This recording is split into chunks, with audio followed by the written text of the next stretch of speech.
우리는 4주째 나봇 살인 사건을 읽고 있는데요. 오늘은 그 결말에 해당하는 단락을 읽으셨습니다. 내용을 요약하자면 이렇습니다. 아합의 죄악에 대해 하나님이 진노하시고 심판을 선고하시자 아합이 태도를 갑자기 바꾸어서 급변하여 회개를 시작합니다. 그러자 하나님께서 또 그에게 내리기로 하셨던 그 심판을 다음 세대로 연기시켜 주시겠다 하는 말씀을 하시는 것으로 이 단락이 끝이 납니다. 이 단락에서 하나님께서 심판을 선고하시는 장면을 보면 정말 가슴이 서늘해집니다. 섬뜩한 느낌이 들 정도인데요. 어떤 표현을 쓰는지 한번 들어보십시오. 21절 이하입니다. 여호와의 말씀이 내가 재앙을 내게 내려 너를 쓸어버리되. 얼마나 참 무서운 말씀입니까? 내게 속한 남자는 이스라엘 가운데 매인자나 노인자를 다 멸할 것이요, 또 내 집이 이전에 북왕국을 다스리다가 망한 느밧의 아들 여로보암의 집처럼 되게 하고 또 아히야의 아들 바사의 집처럼 되게 하리니, 왜냐하면 이는 내가 나를 심히 노하게 하고 이스라엘이 범죄하게 한 까닭이라 하셨고, 너의 죄뿐 아니라 네가 이스라엘 전체가 죄짓도록 만든 하나님의 법을 폐기한 그 죄에 대해서 내가 진노한다, 그 말씀이죠. 이세벨에 대하여도 여호와께서 말씀하여 이르시되 개들이 이스라엘 성읍 곁에서 이세벨을 먹을지라. 아합에게 속한 자로서 성읍에서 죽은 자는 개들이 먹고 들에서 죽은 자는 공중의 새가 먹으리라고 하셨느니라 하니. 쓸어버린다 하는 말씀만으로도 정말 가슴 섬뜩한 표현이 아닐 수 없는데, 그들의 죽음이 어떻게 되는가? 아합과 그 후손들이 다 깡그리 남김없이 멸망하는데, 다 죽임을 당하는데, 그 죽임이라는 것도 묘자리도 제대로 쓸 수 없을 정도로 개에게 시체가 뜯어먹히고 새에게 먹힌다. 이보다 더 비참하고 비극적인 죽음이 있을 수 있을까요? 네. 정말 무서운 참 말씀이 아닐 수 없죠. 이 말씀이 너무 무서워서 그랬는지 지금까지 전혀 그렇지 않던 아합이 갑자기 돌변합니다. 그가 회개를 시작하지요. 27절입니다. 아합이 이 모든 말씀을 들을 때에 왕의 옷은 당연히 부드럽고 좋은 것이었겠죠. 옷을 찢고 굵은 배로 몸을 동이고, 거칠고 굵은 배옷을 입으면 몸이 얼마나 불편하겠어요. 그렇게 옷을 입고 좋은 기름진 음식을 끊고 금식을 하고 또 굵은 배에 누웠다. 이건 침대 시트도 부드러운 좋은 시트를 걷어버리고 거기 아주 거칠고 굵은 배로 된 시트를 눕혔다, 깔았다. 그러면 잠자리도 편하지 않을 거 아니에요. 다닐 때 옷만 피부에 쓸리는 게 아니라 잘 때도 불편해요. 이 모든 표현들은 그가 회개를 시작했다는 걸 보여주는 대목입니다. 그러자 하나님은 또 어떻게 태도를 갑자기 바꾸십니까? 29절이죠.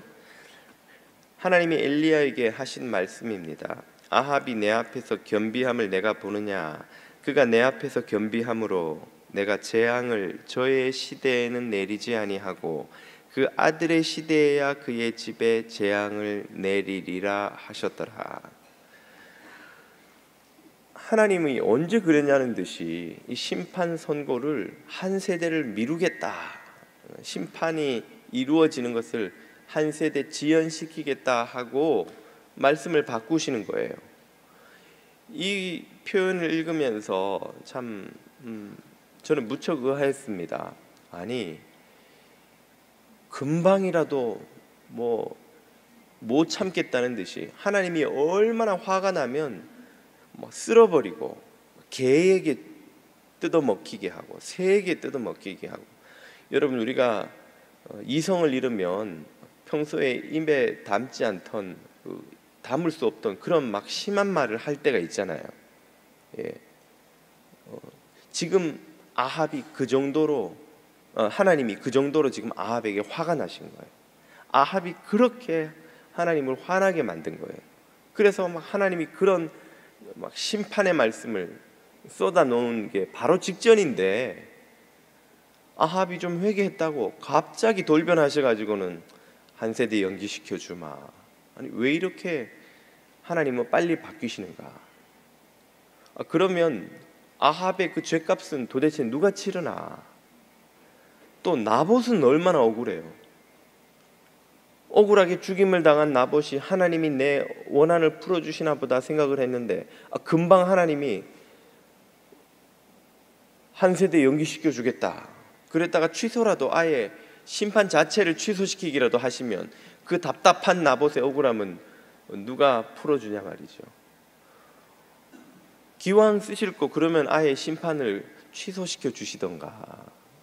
연기는 또 뭔가, 또 아들의 세대로 연기시켜 줬다면 그 아들은 무슨 죄인가? 태어나 보니까 아버지 아합의 죄를 다 자기가 뒤집어 쓰고 자기가 심판을 당하게 생겼으니 아들은 무슨 죄인가? 이런 의문들이 떠오르는 겁니다. 여러분, 의아하지 않으셨어요? 않으셨군요. 네. 않으셨는데 제 이야기를 듣고 보니까 갑자기 의아해지시죠? 그러실 것 같아서 제가 답을 좀 해드릴까 합니다. 하나님은 왜 이렇게 빨리 바뀌시는가? 왜 이렇게 급변하시는가? 아마 지금 우리가 느끼는 의아함을 이 사람보다 더 많이 아주 강하게 느끼는 사람도 없으리라 생각되는데요, 바로 요나입니다. 요나는 자기가 원치 않는데도 하나님의 강압적인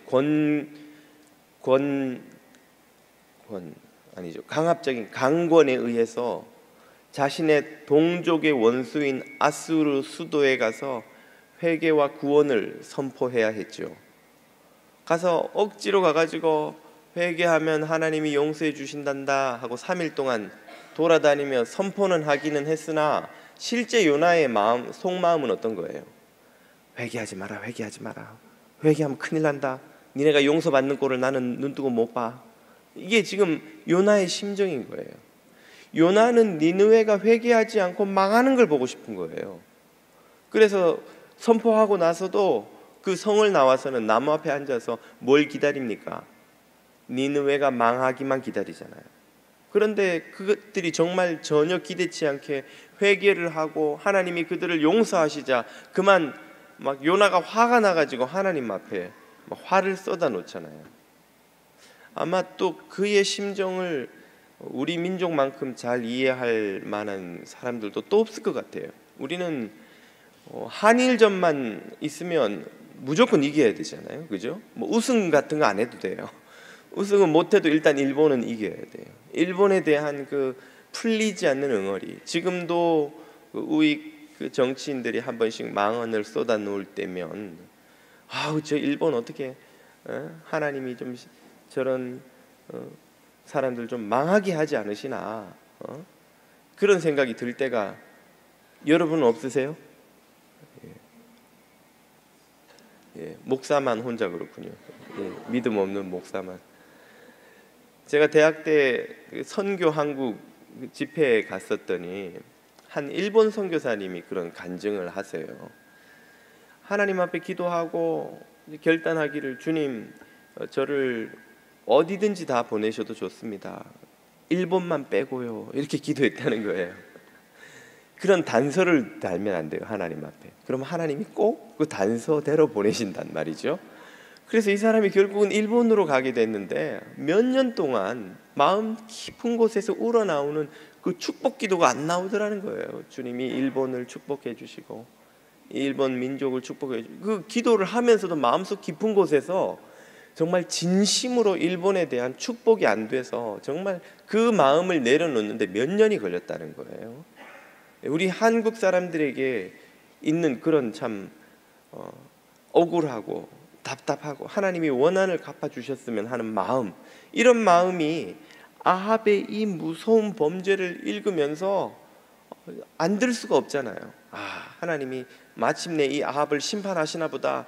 그리고는 하나님의 심판 선고를 읽었는데 금방 아합이 회개하는 신용을 좀 하니까 하나님이 한 세대 연기시켜 주마 이래 버리신다는 거죠.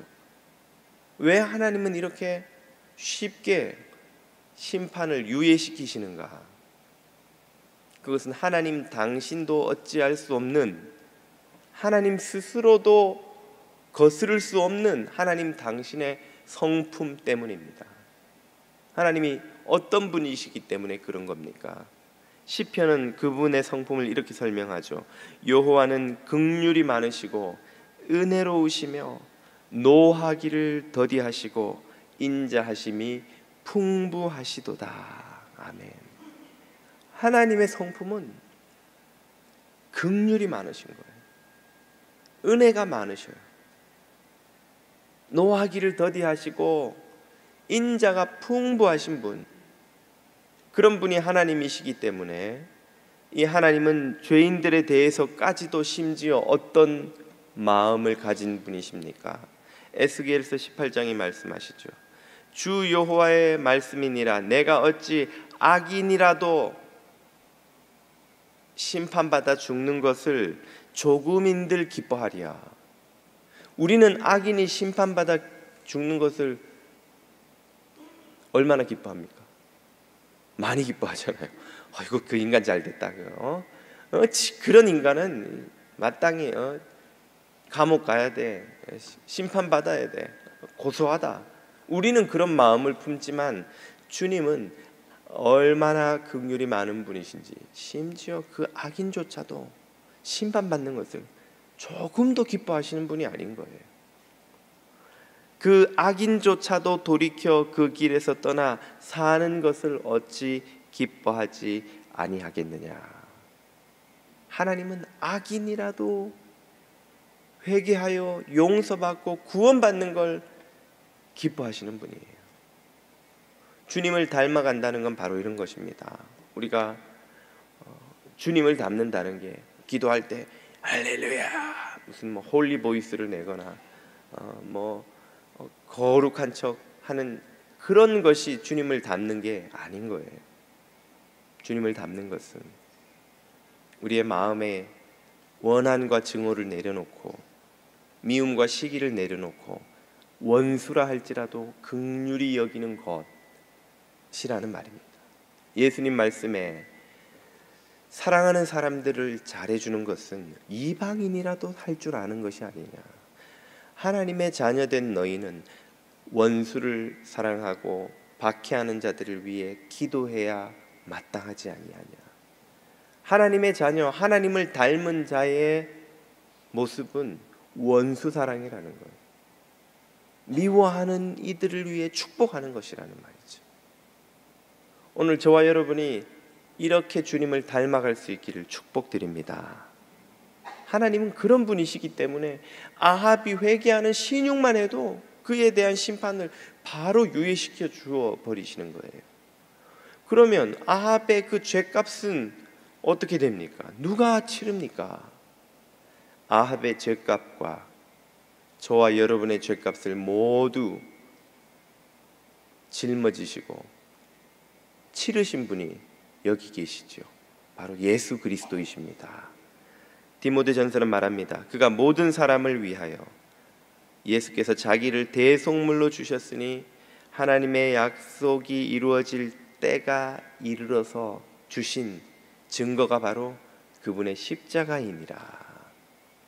아합의 죄값, 저의 죄값, 여러분의 죄값, 인류의 죄값을 모두 예수 그리스도가 지시고 치르신 줄 믿으시기 바랍니다.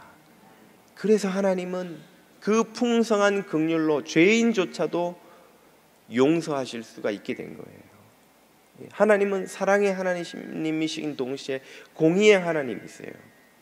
이 공의가 해결되지 않으면 그 사랑을 베푸실 수가 없어요. 그래서 그 공의를 해결하시기 위해 당신의 아들을 십자가에 매달아 그 모든 죄값을 치르게 하심으로써 사랑의 긍휼의 베풀물 베풀어 주실 길을 열어 주신 것이지요. 그래도 해결되지 않는 의문이 있습니다. 나봇의 억울함은 누가 풀어줍니까? 나봇은 무슨 죄가 있어서 아합의 그 무서운 죄에 희생되어서 그렇게 죽었는데, 나봇이 이제야 하나님이 내 억울함을 풀어주시고 나를 위로해 주시나 보다 생각했는데 하나님이 금방 연기시켜 버리세요. 그러다가 또 나중에 니느웨 하신 것처럼 아예 없던 걸로 해주시면은 나의 답답함은 누가 풀어주냐는 거예요. 그 나봇의 억울함, 이 땅에서 의를 위하여 박해받는 모든 이들의 억울함을 풀어주고도 남는 넉넉한 위로를 주시는 분이 계십니다. 주님이시죠. 마태복음 5장 10절입니다. 이 땅에서 의를 위하여 박해받아 핍박받고 고통당하고 희생당한 모든 자들은 하나님이 주시는 복이 있나니 천국이 그들의 것임이니라. 아멘. 하나님 나라의 이 복이 이 땅에서 핍박받는 모든 의인들의 모든 억울함을 풀어주고 위로하고도 남는 넉넉함이 있는 줄을 여러분 믿으시기를 바랍니다. 하나님이 진짜 위로가 되시는 거예요. 하나님이 진짜 그 억울함을 풀어주시는 거예요. 그 하늘의 복으로 말이죠. 두 번째 질문은 왜 그러면 기왕 은혜를 베푸시는 것 취소해 주시는 게 아니라 연기만 해주시는가? 한 세대 뒤로 미루어 주시는가? 그 말은 곧 아합의 이 회개가 참된 회개인지 확인을 해야 된다는 의미입니다. 아합이 베옷을 입고 금식을 하고 고통을 기꺼이 감수하는 것은 회개한 증거인 것은 틀림없으나 참된 회개 그 자체라고 할 수는 없는 거예요. 아합이 해야 할 진짜 회개가 있다면 그의 탐욕과 폭력과 억압의 통치를 내려놓고 폐기한 하나님의 법을 다시금 세워서 이 이스라엘 나라를 하나님 법대로 다스리는 것이죠. 우상을 내어버리고 하나님의 법을 지키는 것이죠. 가슴을 아무리 쥐어뜯고 옷을 찢고 금식을 해도, 눈물을 흘리고 통에 자복을 해도, 교회 문을 나가서 예전에 하던 그 죄의 방식 그대로 산다면 그것은 참된 회개가 아니요, 그런 겉으로 보이는 것으로 주님의 긍휼을 입어서 심판을 면제받을 수 없다는 것을 이 대목이 보여주는 것입니다. 심판을 한 세대를 연기했다는 것은 곧 아합이 기회를 얻었다는 것이고, 그 기회를 이용해서 그가 참 회개에 이르지 않는다면 심판을 면제받지 못한다는 사실을 강조하는 것이죠. 오늘 우리가 살아가는 이 시대 역시 심판이 유예된 시대입니다. 심판을 면제받는 것이 아니라 유예된 시대를 살아가는 거예요. 우리가 의롭기 때문에, 죄가 없기 때문에 하나님이 우리에게 누리는 이 모든 복지를 주신 것이 아니라 하나님의 긍휼과 자비 때문에 우리가 심판을 유예받아 살아가는 시대라는 것이죠. 아들은 그러면 무슨 죄입니까? 아버지 아합이 저지른 죄의 대가를 아들이 다 아무 죄도 없이 뒤집어 쓰고 심판을 받는 것인가요? 아합의 심판이 아들 대에 이루어진다는 것은 아들이 어떻게 살든지 무조건 아버지 죄를 그가 다 뒤집어 쓴다는 말이 아닙니다. 이 말은 곧 하나님께서 아합을 지켜보듯이 그 아들 때에도 지켜보신다는 이야기예요. 아합이 이렇게 무서운 죄를 지어도 회개하는 척만 해도 하나님이 심판을 연기시켜 주시는데, 만약에 그 아들들이 아버지 아합과 달리 경건한 삶을 살고 참 회개의 열매를 맺는다면 아예 그 아들들에게 유예된 심판 자체를 면제시켜 주시지 않겠습니까? 만약 그 아들들이 아버지하고 똑같이 이런 죄를 저지르기를 두려워하지 않는다면 결국 아버지가 받을 심판과 똑같은 심판을 그 아들들도 당하게 될 것임을 이 말씀이 깨우쳐 주는 것입니다. 결국 그 아들들은 어떤 선택을 하게 되나요? 아버지 아합의 행위를 그대로 쫓아갑니다. 우리가 미리 열왕기상 22장으로 가보겠습니다. 유다 남왕국의 여호사밧 왕 제17년에 북왕국 아합 왕이 죽고 그의 아들 아하시야가 사마리아에서 북왕국 이스라엘의 왕이 되어 불과 2년 동안 이스라엘을 다스리는데, 그 2년 동안에도 여호와 앞에서 온갖 악을 다 행하여 그의 아버지 아합의 길과 어머니 이세벨의 길과 이전에 이스라엘을 범죄하게 하던 그러다가 망한 느밧의 아들 여로보암의 우상숭배 길로 그대로 행해서 바알을 섬겨 그에게 예배하며 이스라엘의 하나님 여호와를 아버지가 했던 것처럼 노하시게 하기를 그 아버지 아합의 온갖 행위 같이 하였더라. 아합의 아들도 아버지같이 똑같은 무서운 죄를 저지릅니다. 2년 만에 건강이 좋지 않았던 아하시야가 요절하자 그 아들이 없어서 그의 동생인 여호람이 왕위를 잇습니다. 그 여호람도 아버지 아합, 형 아하시야하고 똑같은 죄를 저지르죠. 결국 회개하지 않는 이 우상 숭배에 물든 집안을 하나님이 어떻게 하십니까? 우리가 19장으로 기억을 되돌려 보면 이세벨의 칼날을 피해 피신하던 엘리야가 호렙산에 도달해서 여호와 하나님께 사명을 새로이 받죠. 그때 3명을 기름 부어 세워라 하신 하나님의 말씀이 나오는데, 엘리야의 후계자가 될 엘리사 선지자, 아람의 왕이 될 장군 하사엘, 북왕국의 왕이 될 장군 예후, 이 3사람에 의해서 여호람 왕과 그의 어머니 이세벨과 그리고 그 아합 가문의 왕자들이 모두 몰살을 당합니다. 그리고 하나님의 이 예고처럼 그들의 시체가 묫자리도 쓰지 못한 채 길에 들에 버려져 개와 새의 먹이가 되죠. 이렇게 무서운 심판을 당하는 것으로 이 나봇 살인 사건의 결말이 지어지는 것입니다. 오늘 우리가 심판이 지연된 시대를 살고 있다는 건 무슨 의미입니까? 이 나봇을 죽인 아합의 악행이, 하나님의 포도원을 빼앗은 이세벨의 악행이 오늘날에도 이루어지고 있다는 것이죠. 오늘날에도 수많은 나봇이 고통당하고 빼앗기고 죽임을 당하고 수많은 박해를 당하는 불의한 일들이 이 땅에서도 여전히 계속되고 있다는 말입니다. 그 아합의 악행이 이 땅에서 완전히 근절되지 않았다는 말이죠. 그리고 그들 의인들의 부르짖음을 하나님께서는 들으신다는 말입니다.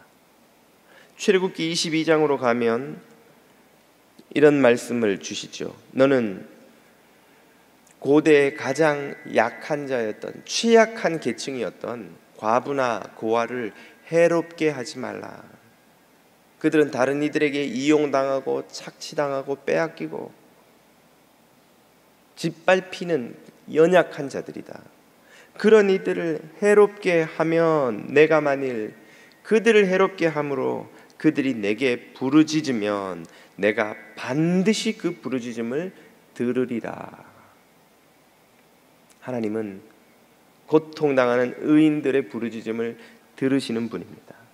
나의 노가 맹렬함으로 내가 칼로 너희를 죽이리니 너희의 아내는 과부가 되고 너희 자녀는 고아가 되리라. 얼마나 무서운 말입니까? 너에게 심판이 일어나도록 해서 네가 착취하고 학대하고 눈물 흘리게 만든 고아와 과부가 곧 너의 아내, 너의 아이들이 되게 하겠다. 얼마나 무서운 말이에요. 다시 말하면 얼마나 하나님을 화나게 하는 일이 이거냐는 말이에요. 약한 자들을 눈물 흘리게 만드는 것, 그들을 착취하는 것은 하나님의 이성을 잃게 만들어버리는 일이에요. 하나님을 진노하게 만드는 일이라는 것이죠. 26절로 가봅니다. 네가 만일 이웃의 옷을 전당 잡거든.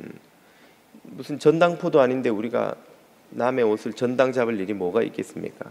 고대에는 가난한 자들이 곡식이 떨어지면 아무것도, 돈도 없고 아무것도 맡길 것이 없으면 그가 입고 있는 옷을 부자들에게 맡기고 곡식을 빌려갑니다.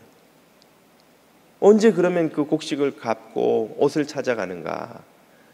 일용직 노동자였던 그들은 예수님의 비유 속에도 나오는 포도원의 일꾼들처럼 일터에 나가서, 시장 어귀에 나가서 누가 포도원 주인이 혹은 어떤 부자들이 자기들을 그날 일꾼으로 써주지 않는가 기다리다가 불러주면 쫓아가서 포도원에서 일하고 그날 먹을 양식을 얻어오는 거예요.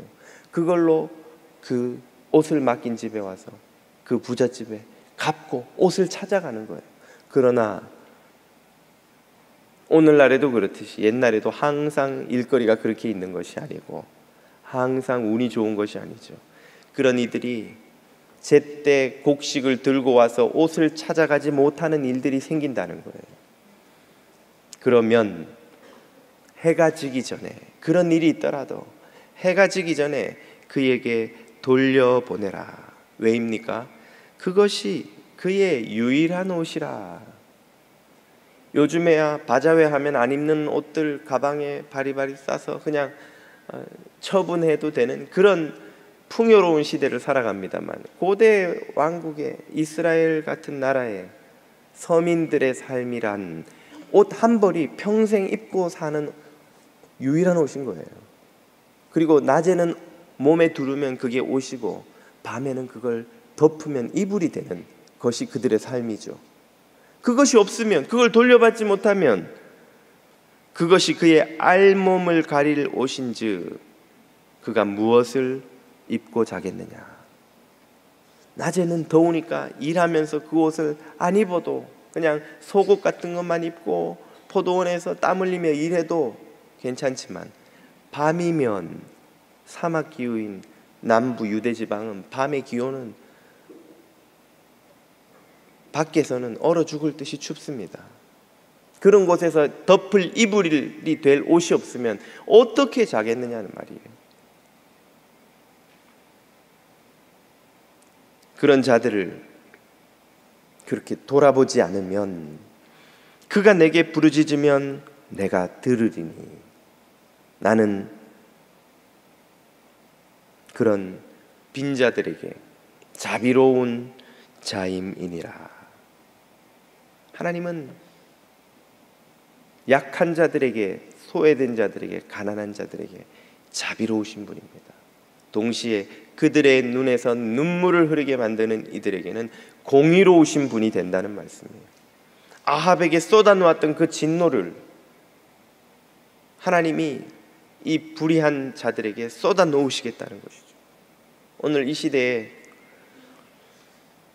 고통당하는 고아와 과부와 옷 한 벌을 입고 살아가는 수많은 이들을 피눈물 나게 만드는 시대라면, 우리 시대가 그런 시대라면 우리는 심판이 잠시 유예된 삶을 살아갈 뿐이라는 것입니다.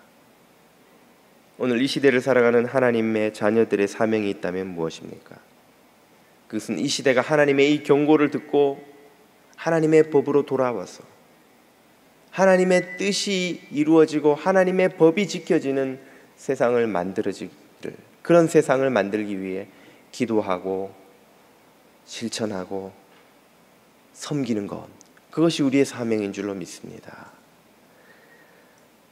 오늘 이 시대가 하나님의 법 앞에 겸손히 돌아가도록 쉬지 않고 기도하고 섬기는 저와 여러분이 되시기를 축복드립니다.